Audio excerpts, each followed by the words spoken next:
What's up? What's up? What's up, people? Of course, I am DJ Kaz, and I am back with my review for tonight's SmackDown. And I got this. I thought this was a pretty decent episode of SmackDown, so I'm definitely gonna be going up what happened.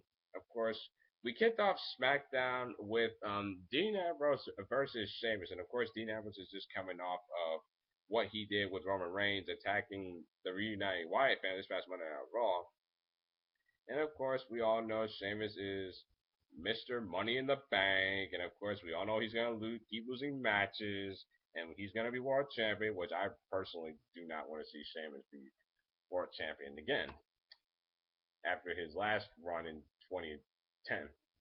But yeah, as far as the match is concerned, I mean, you see one Ambrose Sheamus match, you've seen them all. It was fine. And then as the match goes on, Ambrose was getting momentum, but then Bray Wyatt's music hits, and then Wyatt stands on the stage, and then Harper's standing on the table. Sheamus hits Dean Ambrose with the Bro Kick twice for some reason, and Sheamus gets the win. I kind of felt it was kind of weird not seeing Roman Reigns out there or even attempting to come down. It was kind of strange. I'm like, okay, if he's part of this, then why isn't he out here with Dean and Dean Ambrose is laying in the ring? It's gonna be interesting. We might get a tag match at SummerSlam between the teams, but I don't know if you guys have heard this, but I heard Sting is supposed to be added to this, and it will be a six-man tag. But like I said, those are just rumors. Next match we had was Adam Rose versus Neville. Do I even need to say anything more there? I mean, we all knew Neville was gonna get the win. Of course, WWE right now is playing off of a superhero versus supervillain in Neville and Stardust. Like I said, it's just ever since the passing of Dusty Rhodes, which rest in peace, love you. I've been waiting to see the Cody Rhodes character come back because he needs to continue the Rhodes legacy. I just think that this whole Stardust character is holding Cody back, and besides, I'm getting tired of the Stardust character, especially if Goldust isn't around anymore. It just kind of like it's like why? But yeah, and as far as Neville's concerned, like WWE really has no idea what to do, and they have nothing for him to do. So yeah, they're sticking him here in this feud. So hopefully Neville can get back on track. Next match that we had, which I thought was fine, Kevin Owens versus Rusev. This match came about after what happened this past Monday Night Raw. Owens kicking Rusev in the face, and then I'm glad Tom Phillips actually brought up the fact that Kevin Owens cost Rusev the United States Championship against John Cena on Raw. That match was terrible, but you guys get my point. And I guarantee you, if this match was on Raw, this would have been so much better. But the fact that because this is SmackDown, they don't give matches like this a lot of time, and I was actually completely fine with that. If we can get a preview match to the one we get on Raw, I'm completely fine with it. I did think it was kind of weird because one, we're seeing Rusev do a comeback. Shouldn't Kevin Owens being the one doing the comeback? Because he's more of a face than Rusev is, and good God, Rusev got buried this past Monday Night Raw. Buried. Three finishes by three top superstars. Yes, that is buried. And then Rusev wins because Kevin Owens walked out, and I'm like, Owens, why in the hell are you scared? Why? No, not scared. Why don't you want to fight Rusev? Here's the thing. I know you can definitely beat him. But Owens actually did cut a promo before the match. He said, all I've been hearing is tap Owens tap. And yes, he did tap out to John Cena, which I still don't know why WWE did that for some reason. A lot of people have been saying that Owens, he's been not really forgotten, but he's been demoted since that loss, and I really don't think he has been demoted.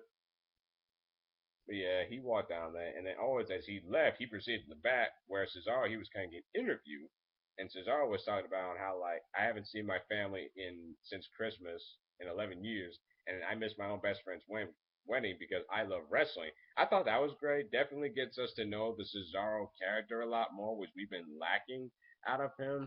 And then Owens interrupts him, and then Owens is like, nobody cares. And it seems like we're gonna get a program between Cesaro and Owens, which I completely love and I buy it. Let me see the match at SummerSlam. It will be great.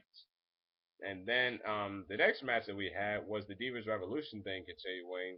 The Bella Twins versus Naomi and Sasha Banks. The Bella Twins got the win, which I kind of figured they would.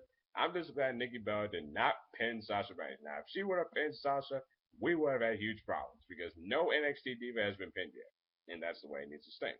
As far as the whole Divas Revolution thing is concerned, it's like I still need to see more. Like it's gonna take more than just 2 weeks for the Divas division to be credible again. I mean, we've been deprived so long of the Divas division. It's gonna be hard to get the people to not take a bathroom break when they see a Divas match. Then the main event was Seth Rollins versus Cesaro. Again, I guarantee you, if this match happened on Raw, this would have been freaking awesome. But for what we got tonight, it was pretty decent. Like it was like pretty good. Seth Rollins got the win. This match was kind of concerning me because like I didn't want Cesaro to get pinned because he's got some momentum, and I didn't want Seth Rollins to get pinned because he actually needs to be protected in some way. But yeah, Seth Rollins won after some bit of shenanigans. You know, like he grabbed the belt, and Seth Rollins needs to stop walking out of matches. Like seriously. And he actually had an exchange with Cena this past Monday, so it appears we might get a champion versus champion.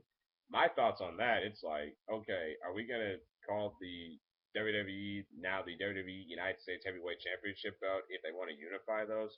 If they can keep it champion versus champion between Cena and Rollins, I'd be fine with it.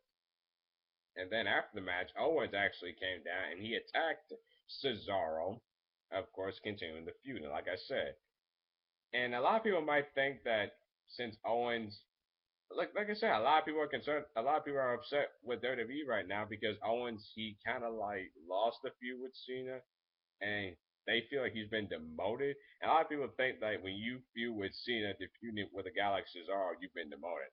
As long as Owens carries himself in the same way that he did with John Cena, then he's gonna be completely fine. Like I still have faith in WWE to build Owens right. My overall thought, like I said, my overall thoughts on SmackDown, I thought it was a pretty good episode. I mean, definitely continues the trend from Monday Night Raw to SmackDown and then to next week, and of course all the way to SummerSlam. Cesaro, the whole thing between Cesaro and Owens, I liked. Rusev versus Owens was fine with me. Seth Rollins versus Cesaro was definitely fine with me. As far as I'm concerned, I am DJ Kaz, and that was my review of Thursday Night SmackDown. See you around.